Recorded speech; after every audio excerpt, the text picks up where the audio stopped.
సంవత్సరాల నుంచి నడుస్తుంది. एक मिनट काम हो रहा है क्योंकि 2 ఏళ్ల కాంగ్రెస్ గవర్నమెంట్ నడిచింది, 8 ఏళ్ల బీఆర్ఎస్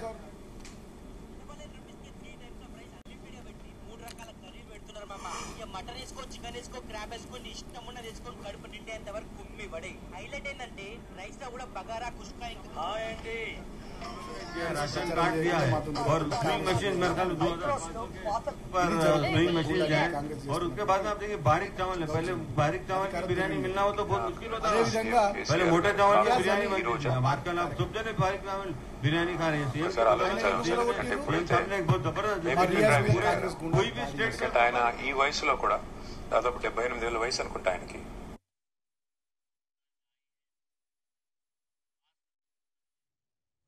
వాళ్ళ అమ్మకు మద్దతుగా, అమ్మని అభ్యర్థి కాబట్టి అమ్మకు మద్దతుగా వాళ్ళ బాధ్యతతోని వాళ్ళు ప్రచారంలో పాల్గొంటుంటే వాళ్ళ మీద కూడా దుర్మార్గంగా కేసులు పెట్టిరు. ఇక ఆ వివరాలన్నీ మీకు మీడియాకు మేము ఇస్తాం. వాళ్ళ మీద కూడా దుర్మార్గంగా కేసులు పెట్టిరు. అది కాకుండా వీళ్ళు కాంగ్రెస్ ప్రభుత్వము ఏర్పడక ముందు వాళ్ళు యూత్ డిక్లరేషన్లో సంవత్సరంలోనే 2 లక్షల ఉద్యోగాలు ఇస్తాము, ఒక జాబ్ క్యాలెండర్ రిలీజ్ చేస్తాము, నెలకు 4,000 నిరుద్యోగ భృతి ఇస్తామని చెప్పి వాళ్ళు మాట ఇచ్చారు. 2 ఏళ్ళు అయింది, పట్టుమని 5-6 వేల ఉద్యోగాలు కూడా ఇవ్వలే. గతంలో మేము భర్తీ చేసినటువంటి ఉద్యోగాలకు అపాయింట్మెంట్ ఆర్డర్లు ఇచ్చి సెలబ్రేట్ చేసుకున్నారు తప్ప కొత్తగా వీళ్ళు నోటిఫికేషన్లు ఇచ్చి 5-6 వేల ఉద్యోగాలు కూడా ఇవ్వలే. నిరుద్యోగ భృతి అయితే ఇస్తానే లేరు. కాంగ్రెస్లో రేవంత్ రెడ్డికి ముఖ్యమంత్రి ఉద్యోగం వచ్చింది, చాలామందికి మంత్రులు, ఎమ్మెల్యేలు, ఎంపీ ఉద్యోగాలు వచ్చినాయి. సరే, సంపాదన అయితే లెక్కనే లేదు, బాగా బ్రహ్మాండంగా సంపాదించుకుంటున్నారు. మరి మా నిరుద్యోగుల సంగతి ఏందని చెప్పి నిరుద్యోగులు అశోక్ నగర్లో కానీ, దిల్సుఖ్ నగర్లో కానీ, ఇందిరా పార్క్ దగ్గర కానీ నిరసన వ్యక్తం చేస్తే వాళ్ళ మీద కూడా దాడులు చేపించారు, అక్రమంగా కేసులు పెట్టిర్రు, హరాజ్ చేసిర్రు, చిక్కడపల్లి సెంట్రల్ లైబ్రరీ లోపలికి పోయి కొట్టిర్రు. ఉస్మానియా యూనివర్సిటీలో కార్యక్రమాలు చేస్తుంటే అమ్మాయిలను కూడా జుట్లు పట్టుకొని గుంజుకొని పోయి అరెస్టులు చేసిన సందర్భాలు ఉండే. సో అటువంటి నిరుద్యోగులంతా వాళ్ళు హర్ట్ అయినటువంటి వాళ్ళు కాంగ్రెస్కు బుద్ధి చెప్పాలి జూబ్లీహిల్స్ ఉప ఎన్నికల్లో అని వాళ్ళు కొంతమంది ఏదో నామినేషన్లు వేసిర్రు. వాళ్ళ ఎన్నికల ప్రచారంలో కాంగ్రెస్ కోటేయొద్దని చెప్పి తిరుగుతుంటే అమ్మాయిలని కూడా చూడకుండా ఆ నిరుద్యోగుల మీద ఏ నిరుద్యోగుల మద్దతుతో గద్దెనెక్కిందో ఇలా కాంగ్రెస్ ప్రభుత్వం, అటువంటి నిరుద్యోగులు ఈ కాంగ్రెస్కు వ్యతిరేకంగా జూబ్లీహిల్స్ ఉప ఎన్నికల్లో తిరుగుతుంటే ఆ నిరుద్యోగుల మీద అమ్మాయిలని కూడా చూడకుండా వాళ్ళ మీద కాంగ్రెస్ గుండాలు దాడులు చేస్తూ ఉన్నారు.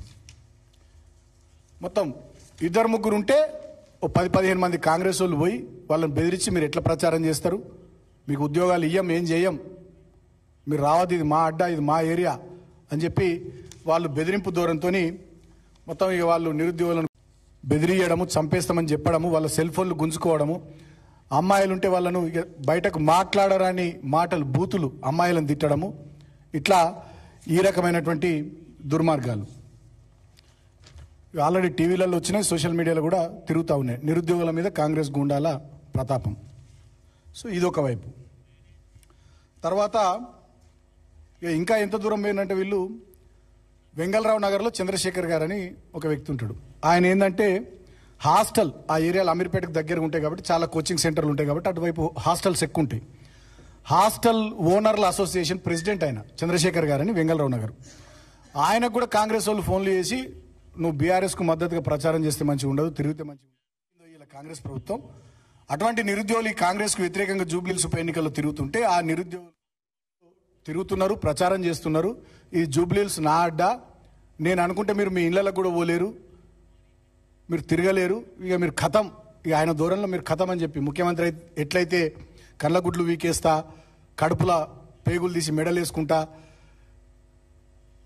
వేప చెట్టు కట్టేసి వీపుల మీద చింతబరిగెలతో కొడతా అని ముఖ్యమంత్రి ఎట్లయితే మాట్లాడతాడో సేమ్ ముఖ్యమంత్రి గారి శిష్యుడిగా, ముఖ్యమంత్రి గారి దగ్గర శిష్యరికం చేసినటువంటి వ్యక్తిగా ఆయన కూడా ఇక్కడ వచ్చి పనిచేసే ఎమ్మెల్యేలు, మాజీ ఎమ్మెల్యేలు అందరూ మీరు మీ ఇళ్లకి ఎట్లా పోతారని చెప్పి స్వయంగా అభ్యర్థే బెదిరింపు ధోరణితో మాట్లాడతాడు.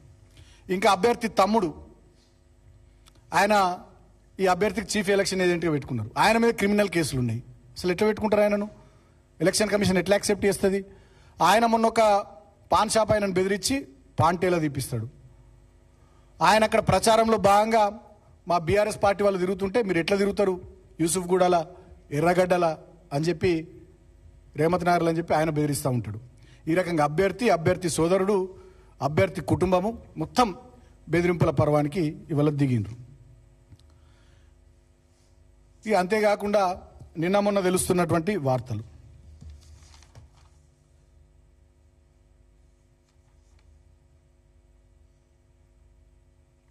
ఒక మంత్రి కాంగ్రెస్ ప్రభుత్వంలో ప్రస్తుతం ఉన్నటువంటి ఒక మంత్రి, మరి ఆయనకు ముద్దుగా తెలంగాణ ప్రజలు బాంబుల మంత్రి అని పేరు పెట్టినట్టున్నారు. ఆ మంత్రి బీహార్కు సంబంధించినటువంటి బాధ్యతలు ఆయన చూస్తున్నట్టు తెలుస్తుంది. ఫస్ట్ ఫేజ్ అయిపోయింది కదా బీహార్లో. ఆ ఫస్ట్ ఫేజ్లో అక్కడ వంచిన కుక్కర్లు కొన్ని మిగిలినట్టున్నాయి. ఆ కుక్కర్లు ఒక 30,000 తెప్పించినట్టు ఆ మంత్రి. తెప్పించి 30,000 ఇవాళ రేపు రేమత్ నగర్ డివిజన్లో, ఎర్రగడ్డ డివిజన్లో ఒక 30,000 కుక్కర్లు పంచాలని చెప్పి బాంబుల మంత్రి ఏదో ప్రయత్నం చేస్తున్నాడని చెప్పి ఏదో తెలుస్తుంది. మరి ఇది ఎంతవరకు నిజం, ఏంది ఏం కథనో మీడియా మీరే పరిశోధించాలి. మేమైతే ప్రభుత్వంలో లేము, ప్రభుత్వం మాకు సపోర్ట్ చేయదు. అధికారులంతా వాళ్ళకు తొత్తులైపోయారు. పోలీసులు కానీ మిగతా అధికారులు కానీ మాకు చెప్పరు. మీడియానే శోధించాలి. అంటే నిన్ననే తెలిసింది ఈ విషయము. ఎర్రగడ్డ డివిజన్లో, రేమత్ నగర్ డివిజన్లో ఈ బాంబుల మంత్రి ఏదో బీహార్లో ఫస్ట్ ఫేజ్లో వంచినటువంటి కుక్కర్లు కొన్ని తెప్పించో 30,000 పెట్టిండట. ఇవాళ రేపట్ల పంచాలనేదో ప్లాన్ చేస్తూ ఉన్నాడు అనేటటువంటిది తెలుస్తూ ఉంది. ఇక పోలీసులు, బీఆర్ఎస్ పార్టీ నాయకులు ఎక్కడ ప్రచారం చేసినా వస్తున్నారు, ఫోటోలు కొడుతున్నారు, వీడియోలు తీస్తున్నారు. ఎన్నికల కమిషన్ నిబంధనలు చాలా స్పష్టంగా ఉన్నాయి. 50 మంది కంటే ఎక్కువ ఉంటేనే పర్మిషన్లు తీసుకోవాలి, 50 మంది కంటే తక్కువ ఉంటే పర్మిషన్లు తీసుకోవాల్సినటువంటి అవసరం లేదు. అయినా పోలీసులు పక్షపాత ధోరణితో చాలా చోట్ల 7 డివిజన్ల పరిధిలో మా వాళ్ళని బెదిరించుడు, మీరు ఇట్లా ప్రచారం చేయొద్దు, అట్లా ప్రచారం చేయొద్దని చెప్పి మాట్లాడే ప్రయత్నాలు చేస్తూ ఉన్నారు. ఆ వీడియోలన్నీ కూడా బయటకు వస్తూ ఉన్నాయి. నేను పోలీసులను కూడా కోరుతా ఉన్నా, అధికారం ఎవ్వడికి శాశ్వతం కాదు. ఈయనేం చక్రవర్తి కాదు, ఈయనేం ఇంకా 20-30 ఏళ్ళు ఏమి ఉండడు. ఎన్ని ఏళ్ళు ఉంటాడో ఏందో ఏం కథనో ఈ జూబ్లీహిల్స్ ఎన్నికల ఫలితం తర్వాత మీకు కూడా అర్థమవుతుంది. మీరు మరీ మీదేసుకొని బట్టలు చింపుకొని మరీ ఎక్కువ స్వామి భక్తి ప్రదర్శిస్తూ మీరు ఇష్టం వచ్చినట్టు చేస్తే డెఫినెట్గా మా వాళ్ళు కూడా అన్ని వివరాలు నోటు చేసుకుంటున్నారు. మా పార్టీ కార్యకర్తలు ఏ డివిజన్ పరిధిలో ఎవరెవరు ఎట్టెట్లా ప్రవర్తిస్తున్నారో, ఏమేం చేస్తున్నారో అన్ని విషయాలు కూడా మాకు తెలుస్తూ ఉన్నాయి. డెఫినెట్గా దానికి సంబంధించి కూడా తగిన చర్యలు భవిష్యత్తులో ఉంటాయి. అది కూడా మేము చెప్తూ ఉన్నాం. ఎందుకంటే గతంలో కూడా మేము చాలా ఉప ఎన్నికల్లో పనిచేసినాం. ఎక్కడ కూడా ఆనాడు ప్రతిపక్ష పార్టీల నాయకులను కానీ పార్టీలు కానీ మేము బెదిరియాలి. ఇదే ముఖ్యమంత్రి గారు నాగార్జున సాగర్ ఉప ఎన్నికల్లో నేను పెదవూర మండలం ఇన్ఛార్జిగా బీఆర్ఎస్ పార్టీ తరఫున నేనున్నా. ఒక 2 వారాల పాటు ముఖ్యమంత్రి గారు వాళ్ళ టీం ఒక 15 మంది, వాళ్ళందరూ సీతక్క, అద్దంకి దయాకరు, మల్లు రవణ, సురేష్ షెట్కర్ గారు చాలామంది వచ్చి అక్కడ పనిచేసారు. వేం నరేందర్ రెడ్డి గారు వీళ్ళంతా పనిచేసారు. ఇన్ఫ్యాక్ట్ మేము ఎన్నడూ ఒక్క మాట అనుకోలే, సంస్కారవంతంగా పద్ధతిగా ప్రవర్తించడం తప్ప ఎన్నడూ వాళ్ళని ఒక్క మాట అనలే. వాళ్ళు ఎక్కడున్నారో తెలుసు, ఏం చేస్తున్నారో తెలుసు, వాళ్ళ పని వాళ్ళు చేసుకున్నారు, మా పని మేము చేసుకున్నాం తప్ప ఏమని. ఇన్ఫ్యాక్ట్ ఒకరోజు ప్రచారం లేదో ఊర్లే వాళ్ళు మేము ఎదురెదురు పడితే చేతులు కూడా ఊపుకున్నాం. అంతే తప్ప ఎన్నడూ సభ్యతను స్థాయిని మర్చి పిచ్చి పిచ్చిగా మేము అధికార దుర్వినియోగానికి పాల్పడలే. ఈ విషయాన్ని కూడా నేను ఇవాళ ప్రభుత్వ పెద్దలకు గుర్తు చేస్తూ ఉన్నా. ఇక మరీ ముఖ్యమంత్రి నిన్న దిగజారిపోయి దుర్మార్గంగా మాట్లాడుతున్నటువంటి తీరు, ఆ ముఖ్యమంత్రి మర్చిపోయినట్టున్నాడు. ముఖ్యమంత్రి గారు ఒక విషయం మర్చిపోయినట్టున్నాడు. ముఖ్యమంత్రి ఏంటంటే ఆయననే మున్సిపల్ శాఖ మంత్రి అని మర్చిపోయినట్టున్నాడు. ముఖ్యమంత్రి గారు ఆయననే హోంమంత్రి అని మర్చిపోయినట్టున్నాడు. ఆయన ఏం మాట్లాడతాడు, 2 ఏళ్ల నుంచి చెత్త తీస్తలేరు ఇక్కడ అని కేటీఆర్ మాట్లాడుతున్నాడు. అంతకుముందు కేటీఆరే కదా మంత్రి అని. అయ్యా ముఖ్యమంత్రి గారు, కేటీఆర్ గారు ఉన్నప్పుడు చాలా చెత్తను సాఫ్ చేసినాం, చెత్తంతా తీసేసినాం. మా అప్పుడు చెత్త లేకుండే, చెత్త పనులు జరగకుండా ఉంటుండే. ఇవాళ మీరు వచ్చిన తర్వాతనే హైదరాబాద్ నగరం మురికి నగరంగా మారిపోయింది, చెత్తకు నిలయంగా మారిపోయింది. మీరే మున్సిపల్ శాఖ మంత్రి, 2 ఏళ్ల నుంచి మీరే మున్సిపల్ శాఖ మంత్రి. గడ్డి వీకుతున్నావు అని అడుగుతున్నా నేను ముఖ్యమంత్రిని, గుడ్డి గురాల పళ్ళు తోముతున్నావు అని అడుగుతున్నా ముఖ్యమంత్రిని. నువ్వే కదా అంతా, నువ్వే మున్సిపల్ శాఖ మంత్రి ఉన్నావు. 2 ఏళ్ల నుంచి చెత్త ఎత్తకపోతే, చెత్త తీయకపోతే, సివరేజ్ ట్రీట్మెంట్ జరగకపోతే, డ్రైనేజ్ లైన్ సక్రమంగా ఆ పనులు సాగకపోతే, నాలాల పూడికలు తీయకపోతే, హైదరాబాద్ మురికి కూపంగా మారిపోతే దానికి బాధ్యత ఎవరిది? మున్సిపల్ శాఖ మంత్రిగా నీది కాదా? అడుగుతా ఉన్నా నేను. మా కేటీఆర్ గారిని అంటావు, ఏమన్నా అర్థం ఉందా? అదేవిధంగా హోంశాఖ మంత్రి ఆయననే. పట్టపగలు మానభంగాలు, రేపులు, దోపిడీలు, చైన్ స్నాచింగ్లు, డీసీపీ మీద హత్య ప్రయత్నము, స్వయంగా డీసీపీ కాల్పులు జరిపిండు. డీసీపీ పోయి దావకల్లో వండుకుంటే డీసీ గారు పోయి పరామర్శించి వచ్చిండు. ఏం మాట్లాడుతున్నావు ముఖ్యమంత్రి గారు? నువ్వే కదా హోంమంత్రి. లా అండ్ ఆర్డర్ ఎట్లుంది వాళ్ళ? ఉందా లా అండ్ ఆర్డర్ హైదరాబాద్లో? ఏం జరుగుతూ ఉంది? ఎన్ని గొడవలు జరుగుతూ ఉన్నాయి? ఏదో రియల్ ఎస్టేట్ వాళ్ళట ఎక్కడనో, ఏది మణికొండ ఏరియాలో ఒక మాజీ మంత్రి తమ్ముడు, ఆంధ్ర ప్రాంతానికి చెందిన మాజీ మంత్రి తమ్ముడో అన్నను ఎవరో గాల్లోకి 3 రౌండ్లు కాల్పులు జరిపిండట. ఏం జరుగుతూ ఉంది హైదరాబాద్లా? నువ్వే హోంమంత్రివి, నువ్వే మున్సిపల్ శాఖ మంత్రివి. ఏం జరుగుతూ ఉంది హైదరాబాద్లో? మళ్ళీ ఉల్టా చోర్ కొత్త వాళ్ళకు డాంటే అన్నట్టుగా మా కేటీఆర్ గారిని విమర్శిస్తారు. అంటే ముఖ్యమంత్రి గారి మాటలు నిన్న కానీ అంతకుముందు వరుసగా 2-3 రోజులు జరిగిన రోడ్ షోలో వారు మాట్లాడినటువంటి మాటలు చూస్తే స్పష్టంగా ఓటమి భయం ముఖ్యమంత్రి మాటల్లో కనబడతా ఉంది. ఓటమి భయం ముఖ్యమంత్రి మాటల్లో, ముఖ్యమంత్రి చేతల్లో, ముఖ్యమంత్రి బెదిరింపు ధోరణిలో చాలా స్పష్టంగా కనబడతా ఉంది. ఆయనకు చాలా కోపం వస్తుంది, అసహనంతో మాట్లాడుతున్నాడు. కేటీఆర్ గారిని పట్టుకొని ఇష్టం వచ్చినట్టు తిరుగుతూ ఉన్నాడు. మా కేటీఆర్ గారేమో మీరు చెప్పిన 6 గ్యారంటీలు, మీరు చెప్పిన 420 హామీలు, మీరు చెప్పిన డిక్లరేషన్లు, హైదరాబాద్ను మీరు హైడ్రా పెట్టి ఎట్లా సర్వనాశనం చేసి పేదల ఇండ్లు కూలగొట్టిర్రు, మంచినీళ్ళ సప్లై సంగతి ఏంది, కరెంటు సంగతి ఏంది, లా అండ్ ఆర్డర్ సంగతి ఏంది, మౌలిక వసతుల కల్పన సంగతి ఏంది, మా హయాంలో ఏం జరిగింది, ఇప్పుడు మీరు వచ్చి 2 నెలల్లో ఎట్లా నాశనం చేస్తున్నారని ప్రజలకు మంచిగా మా కేటీఆర్ గారు వివరిస్తారు. మీరేమో మొత్తం తిట్ల దండకం, తిట్ల పురాణం, తిట్టుడే తిట్టుడు. అసలు ఇప్పటి వరకు చరిత్రలో, తెలుగు రాష్ట్రాల చరిత్రలో ఒక ఉప ఎన్నికలో ముఖ్యమంత్రి అయితే ప్రచారానికి రాకుండా ఉన్నాడు, లేదంటే ఒక్కసారి వచ్చిపోయాడు. నీలాగా వారం రోజుల పాటు ప్రచారం పెట్టుకున్నటువంటి ముఖ్యమంత్రి ఇప్పటిదాకా ఎవరు చూడలే.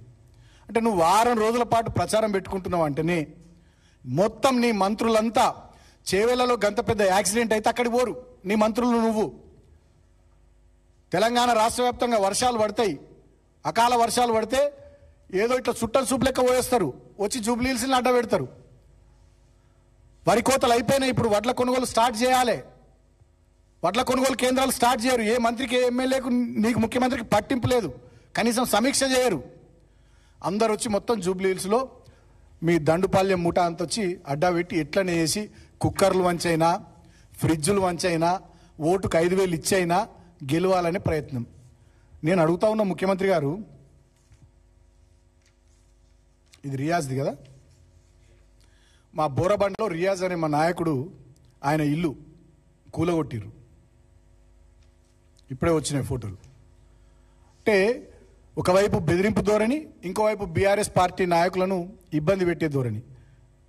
ముఖ్యమంత్రి వారం రోజుల ప్రచారము, మొత్తం మంత్రులంతా ఇక్కడనే అడ్డా, ఎమ్మెల్యేలు, కార్పొరేషన్ రాష్ట్రంలో పాలనను గాలికి వదిలేసి కేవలం జూబ్లీ హిల్స్లో ఏ రకంగానైనా కుక్కర్లు వంచైనా, ఫ్రిడ్జులు వంచైనా, ఓటుకు 5,000 ఇచ్చైనా, లేకపోతే మొత్తం ఇప్పుడు నేను చెప్పినట్టుగా నిరుద్యోగుల మీద దాడి చేసుకుంటూ, మా బీఆర్ఎస్ నాయకుల ఇండ్లకు ఊలగొట్టుకుంటూ ఎట్లన్నా చేసి జూబ్లీ హిల్స్లో గెలవాలనేటటువంటి ఒక తపన తప్ప ఈ ముఖ్యమంత్రి లోపల కానీ, ఈ మంత్రుల లోపల కానీ, కాంగ్రెస్ ప్రభుత్వ పెద్దల లోపల రాష్ట్ర ప్రజల సంక్షేమము, రాష్ట్రం యొక్క అభివృద్ధి ఏదీ కనబడతలేదు.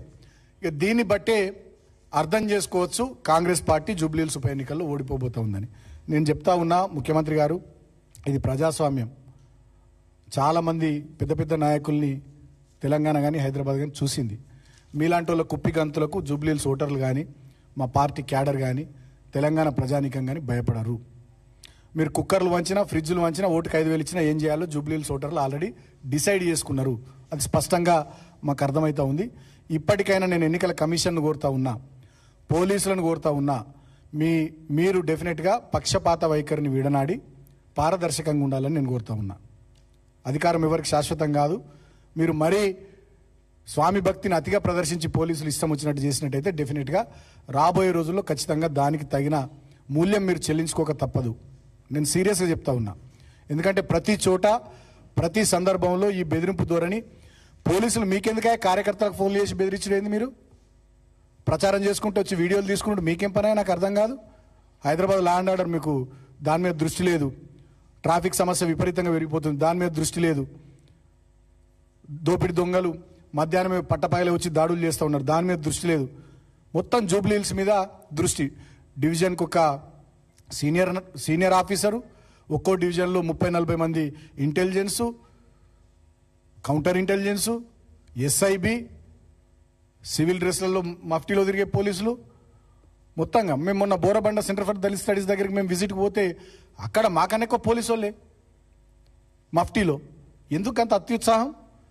సో కాబట్టి నేను జూబ్లీహిల్స్ ఓటర్లను కానీ తెలంగాణ ప్రజలను కానీ హైదరాబాద్ నగర ప్రజలను కానీ కోరుతా ఉన్నా, కాంగ్రెస్ పార్టీ గూండాగిరి, కాంగ్రెస్ పార్టీ చేస్తున్న అధికార దుర్వినియోగం, వీళ్ళ దౌర్జన్యాలు ఈ మీడియా సమావేశం ద్వారా బీఆర్ఎస్ పార్టీ తరఫున మీ దృష్టికి తీసుకొస్తా ఉన్నాం. ఇటువంటి కాంగ్రెస్ పార్టీకి ఈ జూబ్లీహిల్స్ ఎన్నికల్లో వచ్చే 11వ తారీఖు నాడు కర్రుగాల్చి వాత పెట్టే విధంగా మీరు మంచి నిర్ణయం జూబ్లీహిల్స్ ఓటర్లు తీసుకోవాల్సిందిగా మేము ఈ సందర్భంగా విజ్ఞప్తి చేస్తూ ఉన్నాం. Thank you.